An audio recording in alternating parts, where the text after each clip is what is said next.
Good morning to us students. Hope you're all doing well. Today we'll be discussing the hydrocarbons. So let's start with the definition of hydrocarbons. Hydrocarbons are compounds that contain the elements carbon and hydrogen. So anytime you have an organic compound that is just made up of carbons and hydrogen atoms, this compound is classified as a hydrocarbon. Now, hydrocarbons have three families. The first one is called the alkanes. It is a saturated hydrocarbon because we only have single covalent bonds between the carbons in the main chain with the general formula of CnH2n plus 2. Where N is the number of carbons that we have in the hydrocarbon. Family number 2, it is known as the alkenes. It is unsaturated hydrocarbon since this family has at least one double bond between two carbons in the chain. And the general formula of the alkene is CnH2n.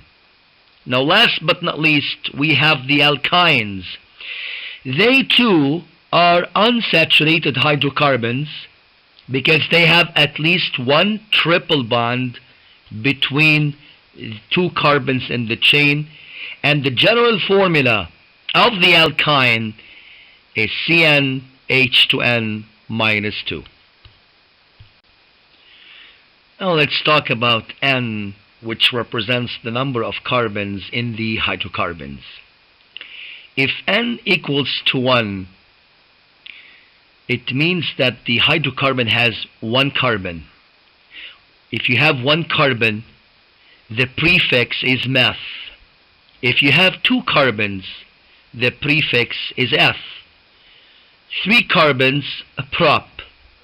4 carbons, a bute. 5 carbons, pent.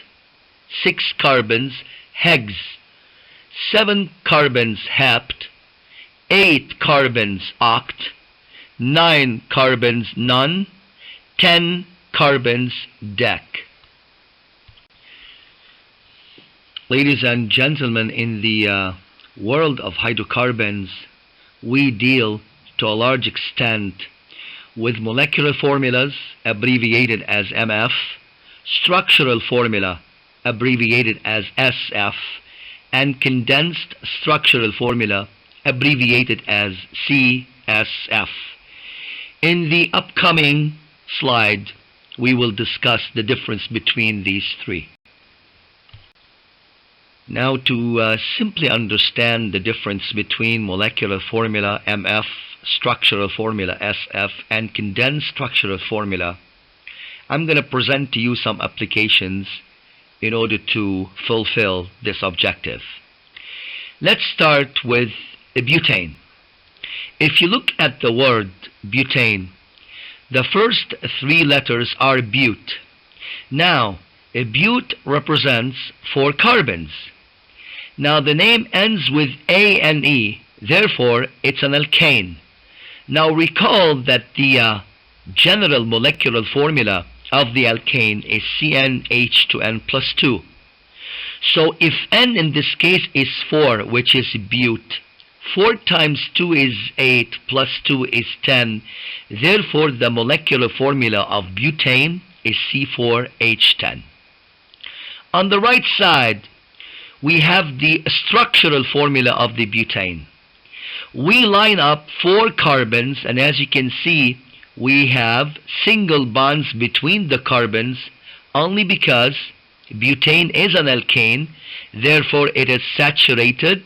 Therefore, we must have single covalent bonds between the carbons. Now, the H's are present to complete the octet of the carbon. To make it simple on you guys, you need to bear something in your mind that every single carbon atom needs 4 bonds to complete its octet. So by lining up the H's around the carbons, we end up with 10 H's, and thus the structural formula is there for you to see. Now down below, we have the condensed structural formula of butane. The condensed structural formula is simply derived from the structural formula. In other words, it is something like we call an abbreviation version of the structural formula. So looking at the carbon on the left side, we see that this carbon has 3 H's, so we put CH3. The ones in the middle, they both have 2 H's, so we put CH2, CH2, and the one on the right, it has 3 H's, therefore it's CH3. Now guys, here's another application. We have the hydrocarbon propene. Prop represents 3 carbons, therefore C3. Since this hydrocarbon ends with ENE, therefore it's an alkene.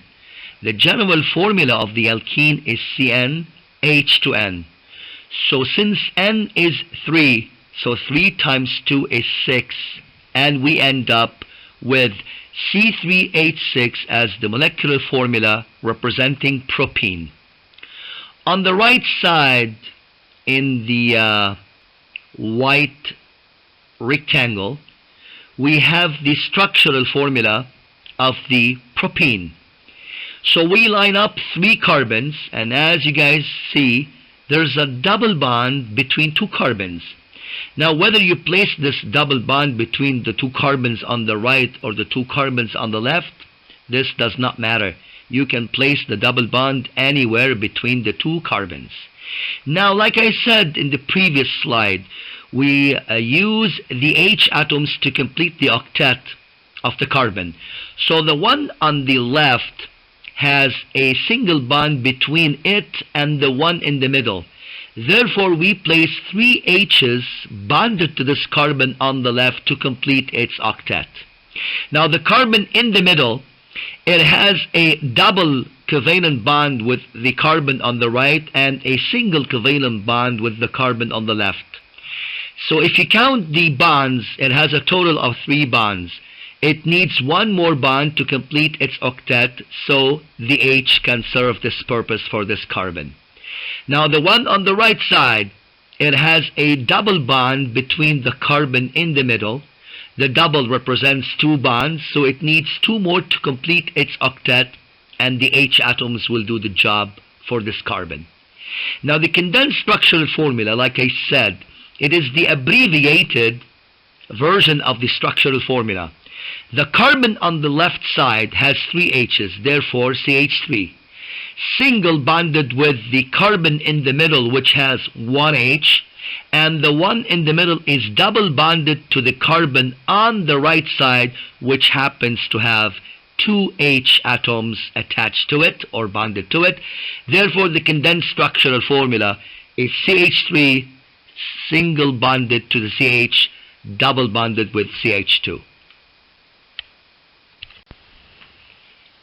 Here we have the molecular formula of ethine. The molecular formula of ethine is C2H2. Ethine means that the hydrocarbon has 2 carbons, and since the name ends with YNE, this means that this hydrocarbon is an alkyne. The general formula of the alkyne is CnH2n minus 2. So N in this case is 2. So 2 times 2 is 4, minus 2 is 2. Therefore, the molecular formula of ethine is C2H2. Now looking at the structural formula, as all can see, we've got the C triple bonded to a C, and then both of these 2 carbons are single bonded to 2 H's. This is the structural formula of ethine. Down below, we have the condensed structural formula of ethine, which shows that the 2 carbons simply have a triple bond in between, and each carbon has 1 H bonded to it. Isomers are structures having the same molecular formula but different structural formulas. We will discuss isomers in great details in upcoming videos. Isomers begin with N, which is the number of carbons greater or equal to 4. Now, on this slide, we need to point the difference between a linear chain and a branched chain. Now let's look at these two different chains in organic chemistry. What is meant by a linear chain? A linear chain is a chain of continuous carbons, meaning that the carbons are simply bonded to each other and the chain has no branches bonded or attached to the main chain. As depicted down below, as you can see, we have here the structural formula of hexane. This in chemistry is classified as a linear chain because we don't have any branches bonded to the main chain that contains 6 carbons bonded together. This is what is meant by a linear chain. By the way, the H atoms are never, ever perceived or understood in chemistry or taken as branches in organic chemistry. Remember, the H's are there to complete the octet for each carbon. Now, branched chain down below. As you can see here, guys, we see that the main chain here contains 1, 2, 3, 4, 5, 6 carbons. Now, the main chain is simply denoted by the 2 arrows. So this is the main chain of carbons because it contains the longest continuous number of carbons bonded together. The one in parentheses are what we call in chemistry branches. We've got 2 methyl branches bonded to the main chain and 1 ethyl branch also bonded to the main chain. Because the main chain has branches, it is classified in chemistry as a branched chain. Last but not least to discuss with you guys is the cyclic chains. What are cyclic chains? Cyclic chains are chains in which the carbons are bonded in a closed ring. So let's look at these 2 examples we have here. The one on the left shows the condensed structural formula of cyclobutane. Cyclo means that the carbons are not lined up in a chain, open-ended chain, but they are simply bonded together in a closed ring. The reason why we call this butane is because we have 4 carbons in the ring. On the right side, we have the structural formula of cyclopropane. Cyclo indicates that the 3 carbons are simply in a closed ring, and prop indicates that we have 3 carbons in the ring, and of course the A&E, the ending, means that it has the single bonds present between the 3 carbons in this closed ring. This concludes our discussion of the organic chemistry, and later on I will be uploading videos explaining more concepts in organic chemistry. Until then, thank you so much and God bless.